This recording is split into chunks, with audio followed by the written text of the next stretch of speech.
কুসুমের ভূত নিজের উপর থেকে তাড়ানোর জন্য এবার ছদ্মবেশ ধারণ করে গাঙ্গুলি পরিবারের সমস্ত লোকেদের চোখকে ফাঁকি দিয়ে এবার মন্দিরে ছুটে গেল মেঘা। হ্যাঁ বন্ধুরা, ভিডিওতে লাইক দিয়ে দেখতে থাকুন। যে মুহূর্তে কিনা এক পর্যায়ে মেঘা চটে বসে ইন্দ্রাণী গাঙ্গুলি কেন বারবার করে অপরিচিত অজানা একজন মানুষকে এ বাড়িতে কাজের লোক হিসেবে রাখার জন্য উঠে পড়ে লেগেছে, ঠিক সেই মুহূর্তে ইন্দ্রাণী গাঙ্গুলি বলতে থাকে যে দেখো মেঘা, এটা আমার সংসার এবং আমার সংসারে আমি কী সিদ্ধান্ত নেব বা না নেবো সেটা কিন্তু আমি পরিবারের কারোর সঙ্গে সলা মশওয়ারা করি না। তাই তুমি এবারই নতুন অতিথি, তাই তুমি এই বিষয়ে নাক নাই গলত, সেটাই তোমার জন্য বেটার। ঠিক সেই মুহূর্তে যখন কিনা সেই নতুন কাজের লোক সেজে আসা সেই ব্যক্তিকে যখন কিনা ইন্দ্রাণী গাঙ্গুলি কাজে রেখে দেয়, ঠিক তারপর মুহূর্তে মেঘা যখন কিনা বলতে থাকে যে না, চারিদিকে আমি যখন বারবার করে কুসুমের ভূতটাই দেখতে পাচ্ছি, এই সেটাকে তাড়ানোর জন্য কোনো না কোনো একটা ব্যবস্থা আমাকে করতে হবে। আমাকে একবার মন্দিরে গিয়ে আমাকে পুরোহিত মশাইয়ের সঙ্গে এই বিষয়ে কথা বলতে হবে।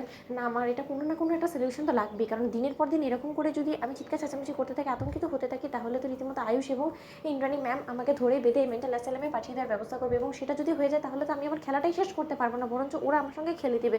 ঠিক সেই মুহূর্তে যখন কিনা মেঘা ছদ্মবেশ ধারণ করে এবং মেঘা যখন বলতে থাকে যে না, আমি যদি হঠাৎ করে মন্দিরে যাওয়ার বাহানা করি, তাহলে যদি একবার কারো কাছে ধরা পড়ে যায় এবং তারা যদি আমার সঙ্গে যাওয়ার চেষ্টা করে, সেখানে আমি কোনো মতেই গুরুজির সঙ্গে কথা বলতে পারবো না এবং এটা সলিউশন কোনো মতেই আমি বের করতে পারবো না, এবং এই সমস্ত কথা তো ওদের সামনে বলাই যাবে না। তার থেকে বরঞ্চ আমি ছদ্মবেশ ধারণ করে সেখানে যাই, সেটাই বরঞ্চ ঠিক হবে। ঠিক সেই মুহূর্তে সেখানে যখন কিনা মেঘা ছদ্মবেশ ধারণ করে সেখানে যায় এবং সেখানে যাওয়া মাত্রই যখন কিনা সেখানকার গুরুজিরা বলতে থাকে যে আপনি বরঞ্চ আশ্রমের ওই কর্নারটাতে গিয়ে দাঁড়ান, সেখানে আসছে গুরুজি। ঠিক সেই মুহূর্তে মেঘা যখন কিনা গুরুজির আসার অপেক্ষা করতে থাকে, ঠিক সেই মুহূর্তে মেঘা বলতে থাকে যে কী ব্যাপার, এখনও পর্যন্ত কেউ এলো না কেন? আমি তো সেটাই বুঝতে পারছি, আমার তো মাথা কাজ করছে না। ঠিক সেই মুহূর্তে পেছন দিক থেকে মেঘার মুখ চেপে ধরে এবং মেঘাকে যখন কিনা শ্বাসরোধ করে হত্যা করার চেষ্টা করতে থাকে, ঠিক সেই মুহূর্তে মেঘা ঘুরে যখন কিনা কুসুমকে আবারও দেখতে পায়, ঠিক সেই মুহূর্তে মেঘা চিৎকার চেঁচামেচি শুরু করে দেয় এবং মেঘা বলতে থাকে যে তুমি বারবার করে কেন আমাকে তাড়া করে বেড়াচ্ছ? তুমি তো মরে গিয়েছো, তুমি তো মৃত, তাহলে তুমি কী করে জীবিত হয়ে আমাকে মারার চেষ্টা করতে পারো বলো তো? এই সমস্ত কিছু তোমার প্ল্যানিং প্লটিং, তাই না? তুমি তার মানে মরনি, তুমি